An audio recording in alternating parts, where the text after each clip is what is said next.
Oui, merci Monsieur le Président, Monsieur le Vice-président, Mesdames, Messieurs. Vous êtes chez vous, chez nous. Ce slogan librement inspiré du dernier slogan de la région n'a jamais été aussi actuel. Et la présentation de votre troisième budget ne dérogera pas à la règle, tant vous êtes en quelque sorte chez vous et surtout venu chez nous. Oui, le dynamisme de votre vice-président aux finances a mis la région sur de nouveaux rails. Nouveaux rails qui empruntent opportunément la route que le Front National se trace ici depuis 30 ans. Néanmoins, avant d'aborder les éléments financiers du budget, permettez-moi d'autres remarques liminaires. Voter un budget est tout sauf anodin. C'est l'acte politique par excellence. En l'espèce, je vois deux critères principaux à prendre en compte dans le fait de voter ou de ne pas voter votre budget.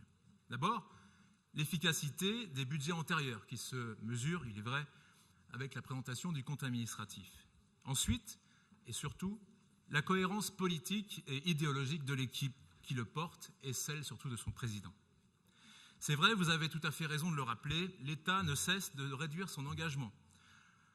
Pour les régions, il se désengagera en 2018 de 450 millions d'euros, dont 62 pour la seule région Rhône-Alpes-Auvergne, 62 millions de pertes sèches. Mais si vous avez beau jeu de le dénoncer, en vérité, êtes-vous vraiment légitime à le faire? Je ne poserai qu'une seule question. Qui incarne aujourd'hui l'État en France? Un homme, Emmanuel Macron, que l'ensemble de votre majorité a fait élire contre Marine Le Pen il y a 6 mois.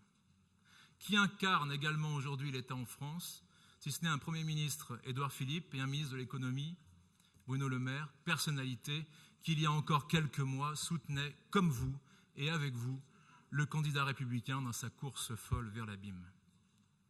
Abordons maintenant votre budget prévisionnel. À sa lecture, il apparaît d'abord que vos ambitions en matière de dépenses de fonctionnement ont été nettement revues à la baisse. Vous annoncez pour 2018 une baisse de 50 millions d'euros, alors qu'elle était en 2017 de 75 et en 2007 de 130. Le coup de rabot est encore bien présent, je vous l'accorde, mais il se fait plus discret. La baisse nominale de la dépense publique n'induit pas pour autant d'avoir changé les politiques régionales. Or, à la vérité, c'est bien en changeant le logiciel des politiques régionales que vous retrouverez de nouvelles marges de manœuvre, et non en corrigeant un budget socialiste qui faisait la part belle au fonctionnement, aux subventions clientélistes de toutes sortes et aux frais généraux largement consentis. Un exemple, vous soutenez encore l'art contemporain spéculatif par de l'argent public donné au frac, au fric-frac, comme nous on l'appelle. Je ne me permettrai pas évidemment de juger la valeur d'une œuvre d'art. Ce n'est pas mon rôle.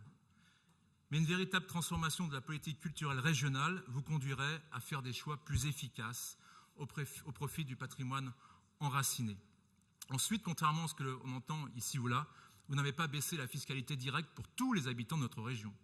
Votre budget confirme que vous avez un pouvoir de décision inférieur à 9% des recettes. Pour la carte grise, dont le produit rapportera environ 270 millions, vous avez simplement aligné le prix Rhône-Alpes sur celui d'Auvergne. Pour être juste, nous saluons tout de même la baisse continue des dépenses de fonctionnement, l'amélioration de l'épargne brute, donc de l'autofinancement, qui en s'établissant à hauteur de 531 millions d'euros, vous donne de nouvelles marges de manœuvre pour investir. Investir en dépassant le milliard, c'est retrouver l'ADN de cette région qui n'est autre qu'une collectivité d'investissement. Mais enfin, à cet égard, et à bien y regarder, vos orientations en matière d'équipement sont moins ambitieuses qu'il n'y paraît. D'abord, vous nous resservez de manière ronflante et quelque peu emphatique votre plan qualifié de plan Marshall des lycées. À cet égard, et notre collègue le professeur Le Caillon vous le rappellera tout à l'heure, la construction de 4 lycées supplémentaires apparaît bien insuffisante au regard des projections démographiques à l'horizon 2025. Il en va de même pour votre budget consacré à l'agriculture. Je faisais exactement la même remarque à votre prédécesseur. Ce budget n'est pas à la hauteur des enjeux, même si vous profitez de l'aubaine des fonds européens. Où est votre plan de soutien d'envergure à nos filières d'excellence? Enfin, votre ambition en matière d'apprentissage est bien plus faible que dans d'autres régions. En annonçant la création de 1500 postes contrats par an, vous manquez d'ambition alors qu'il faudrait là, oui, un véritable plan prioritaire et d'envergure pour l'emploi des jeunes directement dans les bassins économiques, même si l'État aujourd'hui se désengage. À titre d'exemple, la région PACA, de vos amis Estrosi et Muselier, en retard aussi, eux, sur l'apprentissage, en créent plus de 3000 par an. Abordons aussi, c'est très important, le critère de votre sincérité et de votre gouvernance. Vous reprenez, je ne cesserai jamais de le dire, l'essentiel d'un projet que nous portons depuis 30 ans. Mais êtes-vous vraiment dans la sincérité? Où est votre cohérence lorsque, mois après mois, vous refusez méthodiquement de prendre en compte nos différents amendements, pourtant parfaitement pertinents? Amendements de grande qualité que vous balayez à chaque fois d'un revers de main, de manière sectaire et politicienne, car ils viennent du Front National. Où peut être la confiance, Monsieur le Président, lorsqu'à l'occasion du renouvellement de la commission permanente en septembre dernier, vous faites revoter l'Assemblée alors que les résultats du scrutin étaient très clairs et auraient dû être entérinés? Mon groupe a saisi le Conseil d'État sur cette affaire et je ne doute pas qu'il nous donnera raison. Le problème, Monsieur le Président, c'est qu'ici, dans votre région, vous êtes en campagne permanente. Combien y a-t-il aujourd'hui de membres de votre cabinet qui travaillent un peu, beaucoup, passionnément pour votre campagne? Certains travailleraient-ils déjà pour l'élection présidentielle de 2022? D'aucuns le disent, mais je n'irai pas jusque-là.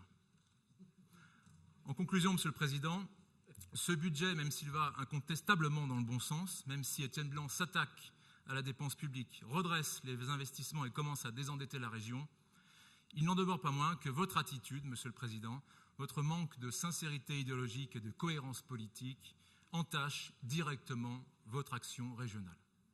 La région attend de vous d'être un président, et je n'ai de cesse d'entendre dans votre bouche les mots d'un candidat.